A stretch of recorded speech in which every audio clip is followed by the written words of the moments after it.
كنتم خير أمة أخرجت للناس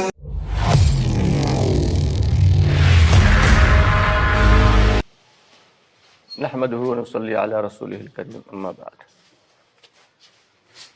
پیارے دوستو اور عزیز ساتھیو،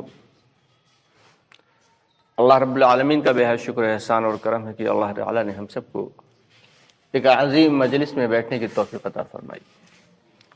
دوستو، بظاہر تو یہ مجلسیں دیکھنے میں بہت چھوٹی ہیں، لیکن اللہ رب العالمین کے یہاں ایسی مجلسوں پر بہت بڑے بڑے وعدے ہیں۔ فرماتے ہیں ایسی مجلسوں میں بیٹھنے والوں کے سیئات کو حسنات سے مبدل کر دیا جاتا ہے، یعنی گناہوں کو نیکیوں میں اللہ تعالیٰ تبدیل کر دیتے ہیں، یہاں تک کہ مغفرت فرما دیتے ہیں کہ جاؤ بخشا چلے جاؤ۔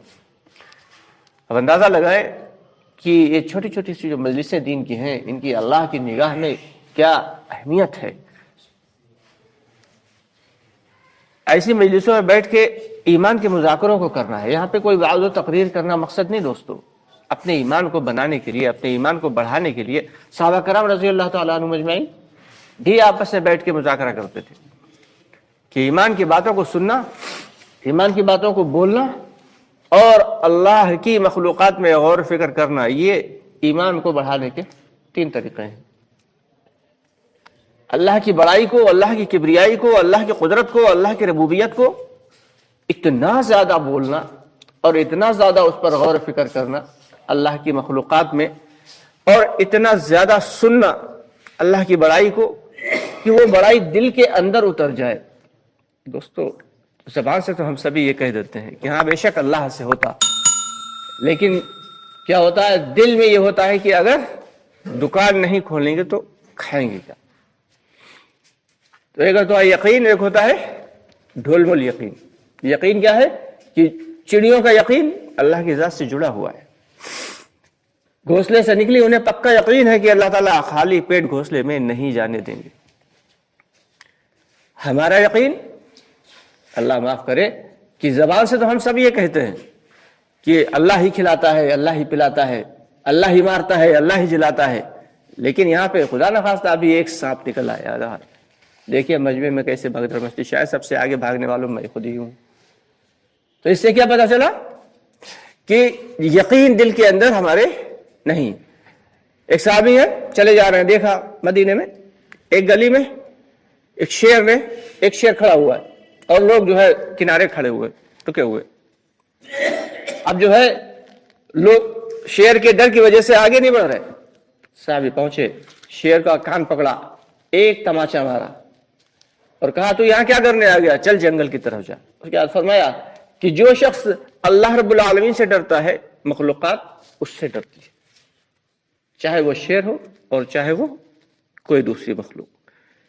تو ہمارا دل کا یقین یہ ہونا چاہیے کہ سب کچھ کر سکنے والی ذات محض اور محض اللہ کی ہے، نہ کوئی بگاڑ سکتا ہے، نہ کوئی بنا سکتا ہے، نہ کوئی کھلا سکتا ہے، نہ کوئی پلا سکتا ہے، نہ کوئی مار سکتا ہے، نہ کوئی جلا سکتا ہے۔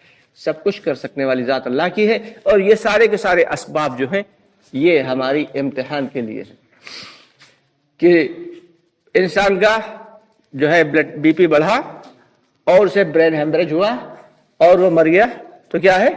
یہ ایک اسباب ہے، سبب اختیار کیا اللہ نے مارنے کا۔ تو یہ ساری کی ساری چیزیں، یہ بیماریاں، یہ سارے کے سارے اسباب ہمارے اس لیے ہیں کہ ان کے ذریعے اللہ تعالیٰ ہمیں آزماتے ہیں، ان کے ذریعے اللہ تعالیٰ ہمیں آزماتے ہیں کہ ذرا دیکھیں تو کہ واقعی تمہارے دل کے اندر میرا یقین ہے یا چیزوں کا یقین ہے۔ تو یہ جو دعوت کی مجلسیں ہیں، یہ جو مذاکرے ہیں، ان سے یہ چاہا جا رہا ہے کہ ہمارے دلوں سے دنیا کا اور چیزوں کا یقین نکل کر اللہ کا اور اللہ کی بڑائی ہمارے دلوں میں آ جائے۔ تو یہ ساری کی ساری چیزیں کب آئیں گی؟ جب ہم اپنے وقت کو، اپنی جان کو، اپنے مال کو اللہ کے راستے میں خرچ کریں گے۔ صحابہ کرام نے اس کو کیا تھا۔ صحابہ کرام نے جان، مال، وقت کو ایسا لگایا تھا کہ فرماتے ہیں کہ صرف لگایا ہی نہیں تھا بلکہ دین پر جھونک دیا تھا، کہ مال کو مال نہیں سمجھا، اپنی جان کو جان نہیں سمجھا، اپنے وقت کو اپنا وقت ہی نہیں مانا، کیونکہ قرآن میں اللہ تعالیٰ نے صاف صاف فرما دیا کہ تمہاری جان اور مال کو ہم نے جنت کے بدلے میں خرید لیا ہے۔ اب یہ جان بھی میرا نہیں اور یہ مال بھی میرا نہیں. ہاں اسباب کا اختیار کرنا ضروری ہے کہ دکان کھولنا، ملازمت کرنا، کاروبار کرنا یہ ضروری ہے.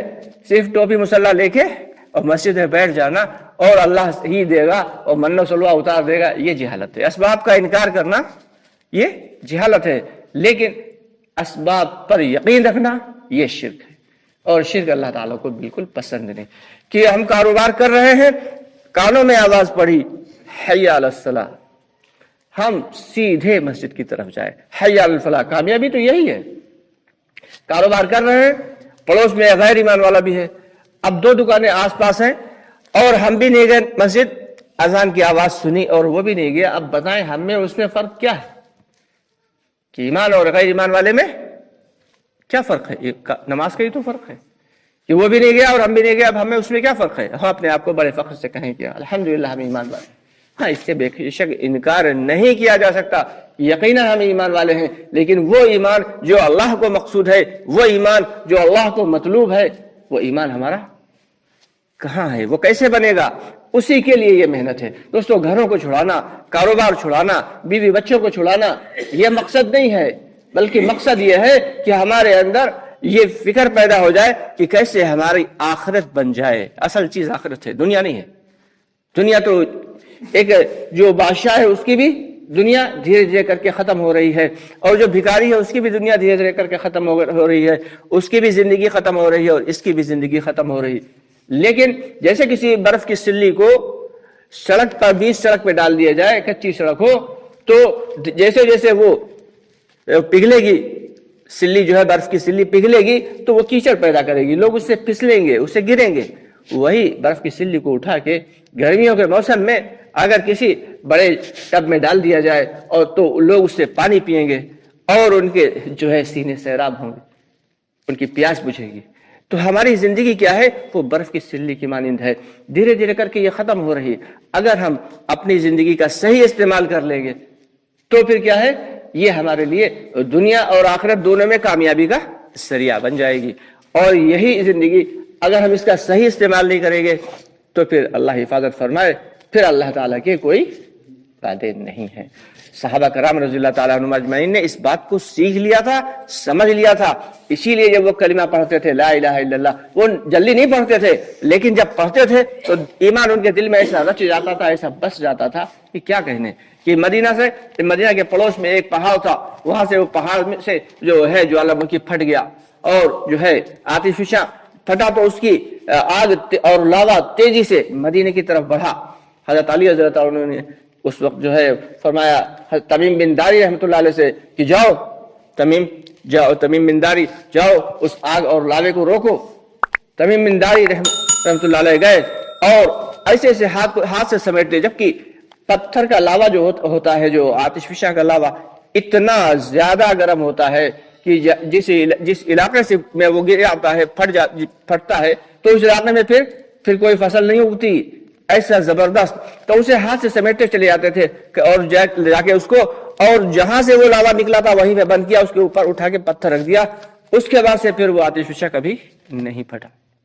اب اندازہ لگائیں کہ کیسا یقین بنا ہوا تھا صحابہ کرام تھا کہ کسی سے کچھ نہیں ہوتا، لیکن اس یقین کو بنانے کی محنت بھی تو کی تھی انہوں نے، مجاہدے بھی کیے تھے.